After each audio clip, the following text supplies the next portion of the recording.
Well, hello, everyone. Thanks for having me here. It's a true honor for me to come and be your speaker today, your commencement speaker. And Dr. Hay, thanks for that introduction. You mentioned that I spent a little time in the United States Army. I actually got to be the first physician to go into Baghdad. I inserted with a Navy SEAL team. And when I got on the ground there, I had one mission, and that mission was to find a vehicle, a first mission, a vehicle that we could use as an ambulance in the event that any of the Rangers or SEALs got wounded. So I started looking around the airfield, and I saw this Nissan pickup truck, and I thought, this will be perfect. So I go over to the pickup truck, I rip open the steering column, and I begin to hotwire the truck. Now, I'm not a criminal.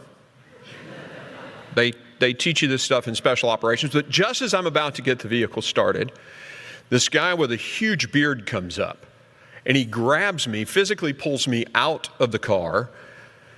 And a quick show of hands, has anyone here ever gotten caught stealing a car? Well, I don't know about you, but on the night Baghdad fell, I thought I was about to die. But the guy quickly told me the agency of our government that he worked for, and that he'd already stolen that truck. That was his truck. So I start moping away, thinking that I have to tell a SEAL team commander I failed. I think the guy felt sorry for me. He said, you know, buddy, down at the end of the runway, there's a powder blue Nissan Maxima, and it has the keys in the ignition. Sure enough, hoofed it down there, right outside the bunker. There's the car. I hop in, hit the keys, nothing happens. Lift the hood, someone had stolen the battery. So I'm heading back in again, sort of warring with myself how to tell a SEAL team commander that I'd failed, and I passed that Nissan truck. And I thought, Nissan Maxima? Nissan truck? Look left, look right, no agency guy. I made off with his battery.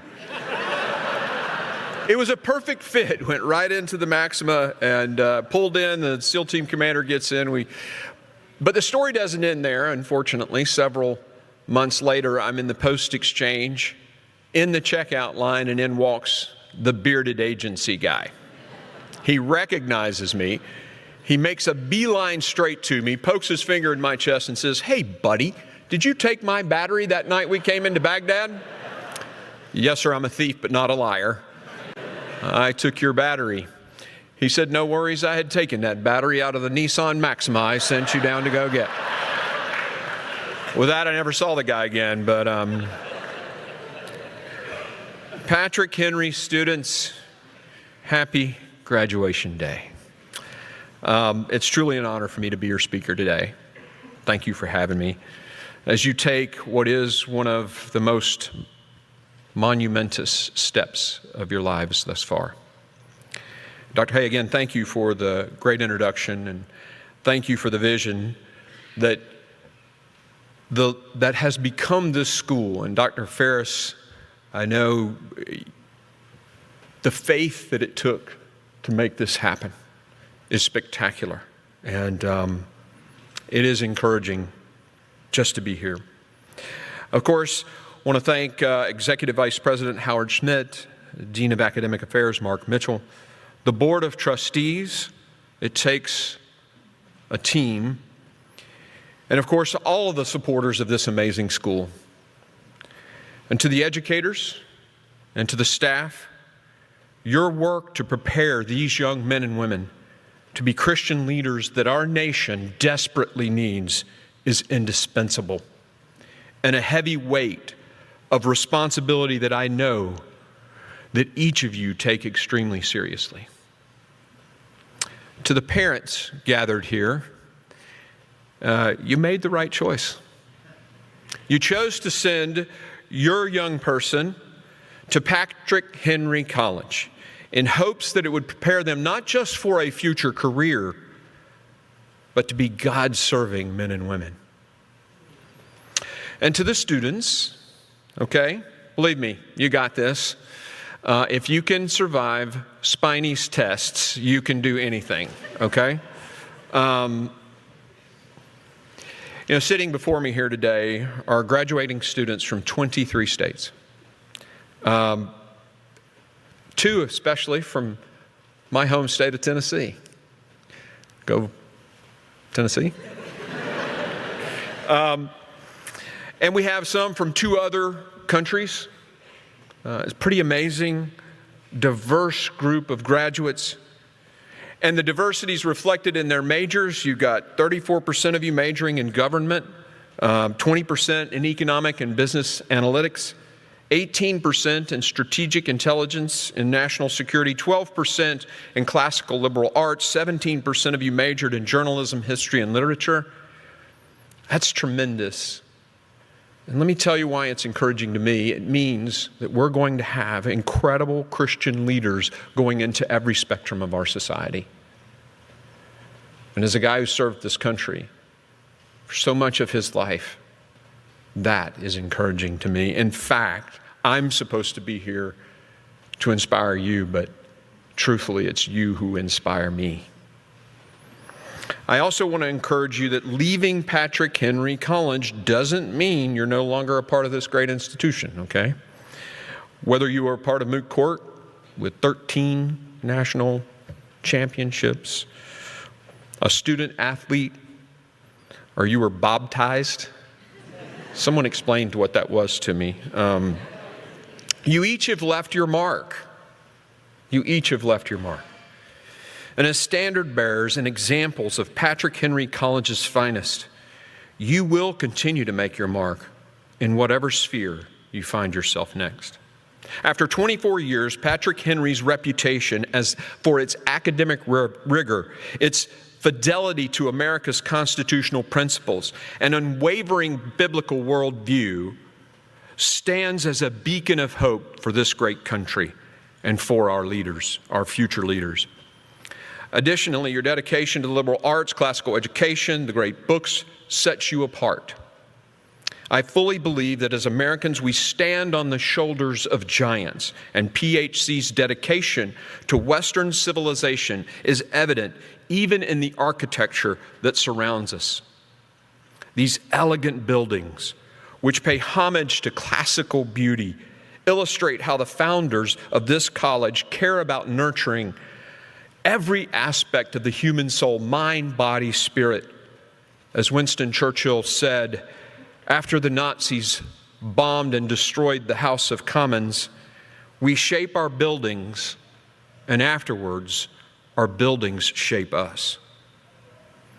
Patrick Henry College stands apart from other institutions in other ways. You embrace those classical principles, not merely because they're old and traditional, but because they've stood the fires of time and are reliable, dependable.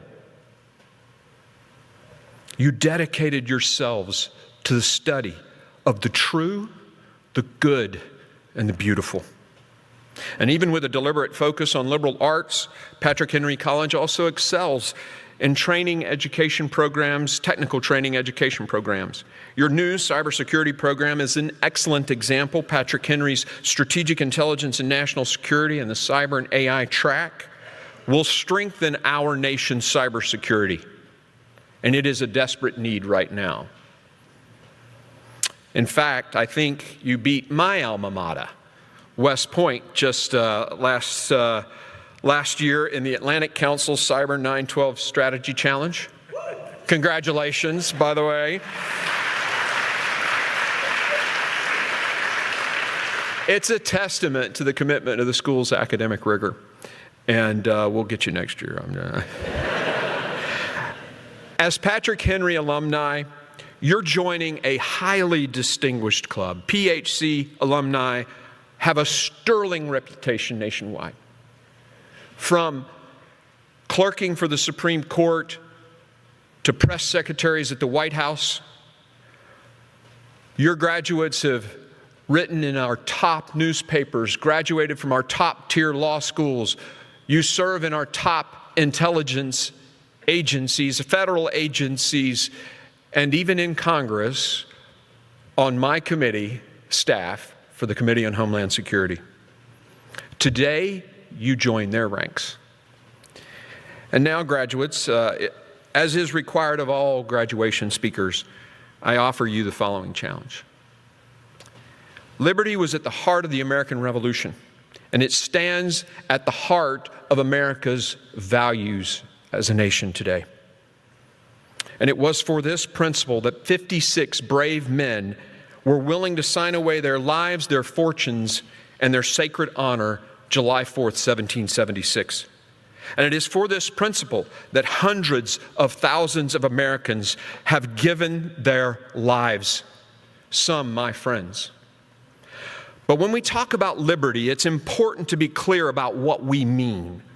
When Patrick Henry, the voice of the American Revolution, said, "Give me liberty or give me death," he didn't mean the kind of license or cries for socialism that we hear today.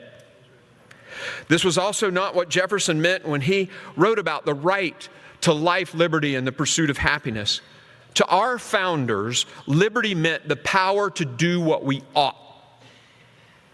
Another way of describing this is through what Os Guinness calls the golden triangle of freedom. To put it simply, liberty or freedom requires a virtuous people. And a virtuous people requires a faith. And faith, of course, requires freedom. If you take away any of the rungs of that triangle, it will collapse. And with it, our constitutional republic. Without this golden triangle, liberty turns to tyranny. And tyranny has its own triangle. How do you get to tyranny? Chaos. As Hobbes said, we will trade our freedom for security. In chaotic moments, even Americans will give up their freedom for martial law following hurricanes or pandemics. Chaos, though, comes from moral relativism. This is because a worldview that relies on moral relativism instead of absolute truth leads to societal decay and eventually societal collapse. This has been true since the dawn of time, proven over and over again in history. And the modern left's moral relativism encourages shoplifting, criminal release without bail, rampant drug use, mass rioting in the streets on college campuses, millions crossing our southern border illegally. This is a road to chaos. If you have too much chaos, the only alternative is tyranny. And the truth is that the freedom we hold so dear, that so many spilled their blood to defend, is in jeopardy in America right now. Our individual liberties, as well as the institutions erected to safeguard those liberties, are under threat. The growth of the executive branch has in many ways displaced the authority of Congress, putting the separation of powers in jeopardy. We must reverse course. As Patrick Henry asked, "Is life so dear or peace so sweet to be purchased at the price of chains and slavery?" The answer for him was no. It should be no for us again. We must fight to protect our rights and liberties no matter the cost. A virtuous people is required to have freedom, and a virtuous people requires faith. Every American generation has had a duty to fight for that freedom, to ensure its continued survival. It seems like a daunting task in 2024, but soon, starting today, the free world will depend on you. Today, I want to encourage you to focus on God's mission for your life. In Acts, it said of King David that he accomplished the purposes of God in his own generation. In my life, God called me to public service. I joined the Army in 1986 with a heart to serve our nation. After 9 years as an infantryman, I went to medical school. I was in my senior year of residency when 9/11 happened. Watching those planes strike the two towers in the Pentagon, I knew down to every bone in my body what I had to do. So I joined the Special Operations and became a Night Stalker. Now I knew that would require sacrifice borne by myself and my family. In fact, the first day I showed up at Fort Campbell, I walked in to sign in, and there was an ongoing memorial service for the 9 men who'd already died in the War on Terror. This is when the gravity of what I was about to do hit home. I had 2 small children. I never had more to lose. For me, fighting the War on Terror was a calling. I could never have known when I decided to do that it would eventually lead to a political career. There's no way I could have anticipated that one sacrifice would lead me to the halls of Congress and to this podium today. But I'm immensely grateful. But it's taught me that ambition, rightly directed in accordance with God's will, is not a bad thing. One of the most profound moments of destiny I had during the war on terror was when we captured Saddam. We'd been searching for him for months, but every hole, every cave, every compound was empty until one fateful night. And I remember that night like it was yesterday. I wasn't with the group that got him, but I was there in another helicopter prepared to provide medical attention if needed. And I'll never forget when they announced, "We've got jackpot," over the radio. It was like we'd won the Super Bowl. And later that night, I had an experience that was clearly God ordained. I walked in to his cell and spent 6 hours in conversation with the captured king of Babylon. And if I learned anything in that entire 6-hour conversation, it was how power corrupts. And that is why the Golden Triangle is so important. When we concentrate power into the hands of fewer and fewer people, and in the case of Saddam, you get tyranny every time. We must do everything in our power to preserve the liberty our founders fought so hard for. Again, concentrate power, tyranny. Brilliant founders of the United States of America spreading power out in accordance with Montesquieu and Locke, creating 3 separate but equal branches of government. Now, as the bureaucracy goes, power is being concentrated in Washington, and liberty is at stake. As Patrick Henry stated before the Virginia Convention, "Show me that age and country where the rights and liberties of the people were placed on the sole chance of their rulers being good men without a consequent loss of liberty." Tyranny. Well, the question is how do we prevent the triangle of tyranny from happening? How do we prevent the chaos that comes from it and moral relativism? And I'll just end with a very brief description of my favorite chapter in the Bible, Matthew 25. Matthew 25 is 3 parables and 4 lessons. 3 parables, 4 lessons. The first parable, very clearly, it's a wedding feast, and there are 5 bridesmaids and 5 bridesmaids that are prepared with their oil and 5 bridesmaids who haven't the oil. And they say to the other, "Hey, can we have some of your oil?" "No, you can't. We need ours." They leave to go get oil. The bride comes, the groom comes, and those 5 miss out. The point very clear: you can't rely on other people to do it for you, and you always have to be prepared. Of course, the second one is probably the one most told, and it's about the parable of the 10 talents. You each have been given talents, and God expects a return on the investment. Three servants, 2 return that investment. 1, because of fear, buries it in the ground. The last parable in that, the sheep and the goats. And in the sheep and the goats parable, it's clear what all of this is about. It's about serving people. God doesn't consider righteous those that do great things in the name of those who gain great success and fame, but for those who serve others. Truly, I tell you, whatever you do for the least of these, you do unto me. God created you for His service.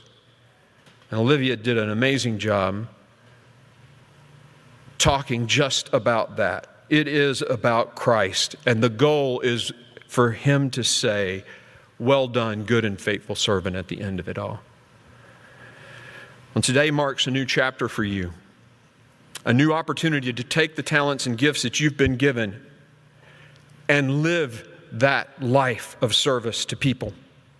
And doing so will expand our nation's virtue and ensure the freedom of America. As you reflect back on your time here at this institution, I want you to remember the iconic scene, the last scene of the movie Saving Private Ryan. Now, for those of you who haven't seen the movie, it's cast just after the invasion at D-Day, the landings in Normandy, France, in World War II. A squad of Army Rangers has been tasked by the chairman of the Joint Chiefs of Staff to find Private Ryan, the sole surviving child of a mother who had lost all three of her other sons in the war. And the scene I referenced is near the end.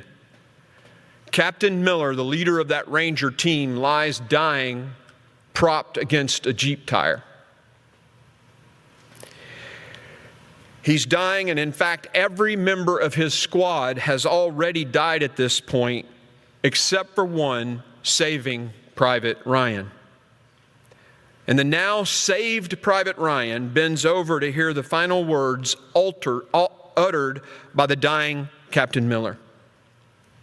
And this is what Captain Miller says: "Earn this. Earn this." Now, Ryan was already saved. The enemy had been defeated in that moment. There was nothing he could do to save himself. Like our salvation, there's nothing we can do to save ourselves. The sacrifice has been paid, and Ryan was free. But the message was still, earn this.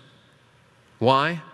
I think Captain Miller, who was again in the process of dying, completely aware of the sacrifices of his soldiers, was asking Private Ryan to live the rest of his life as if he could earn it. Or as Christ says, to live worthy of the sacrifice. The faculty, the leaders, the teachers of this school have sacrificed. Your parents have sacrificed for you. The donors to this institution have poured their wealth into your lives. Now go and earn it. Earn this. Thank you for the honor to speak to you today. Whatever is next for you, I'm cheering you along the way. God bless. You got this.